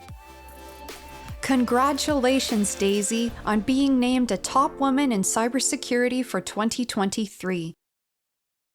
Meet Lisa Tatro, the Vice President of Global Security Operations at Arctic Wolf in Waterloo, Ontario, Canada. In her time at Arctic Wolf, Lisa has moved the company into international spaces. So some of the accomplishments that I had were expansion into Australia and New Zealand market at Arctic Wolf, leading the 24/7 SOC team. We had rapid growth and success in our Canadian, European, and South African regions as well, scaling the security operations team to provide the exceptional service to our North American market that they have come to rely on. Sourcing key talent with diverse pipelines in our SOC locations, continuing our momentum in building out the expansion program from land and expand to fully operational mature models for staffing and support. Some of the challenges that we face include the rapid changing threat landscape and the economic pressures that meant our customers often didn't have the staffing that they always needed, but were able to support and find paths to help and assist them. Lisa's commitment to diversity and inclusion extends past Canadian borders. I think the problem with diversity and representation, I think that's really a global thing, to be honest with you. I think that we could probably do a better job and learn actually from our US counterparts on the military side. And there's a great program like a Skills Bridge program that they have in the US, and I am really honored to be part of that within our organization. I know that there is a lot of work being done in this space, and I'm actually really interested in seeing what we can do with transitioning our military veterans into the cyberspace. I'm confident there's a military program in Canada, but I want to understand how we can better adapt that into the private sector in Canada. Congratulations to Top Women in Cybersecurity honoree Lisa Tatro. We have the honor of introducing Karen Cable, Associate Dean of Creative Arts and Applied Computer Education at Red River College. She believes in fostering a culture of cybersecurity education. For me, cybersecurity starts with students from kindergarten to grade 12. And all the way to folks that have retired. I've spent a lot of my volunteer life in training and helping people get security certifications. I've done 15 years of running study groups for people wanting to go into security or helping them advance their career. After being in cybersecurity for over 20 years and mentoring and helping folks, I now work in an educational institute, and I spend a lot of my volunteer time helping students as well industry, educating on cybersecurity and getting people trained. As a woman in the industry, Karen is a strong advocate for other women in cybersecurity. When I first started in cybersecurity, I was the only female. I was the only female ISACA president, and I'm hoping with the younger generation, we'll see a lot more females going into cybersecurity. Women in cybersecurity are good at multitasking. They're good at handling stress. So I think it's a great opportunity and it's exciting. It's not a boring job. It's lots of fun. And I challenge anybody wanting to go into cybersecurity to do so. Congratulations, Karen Cable.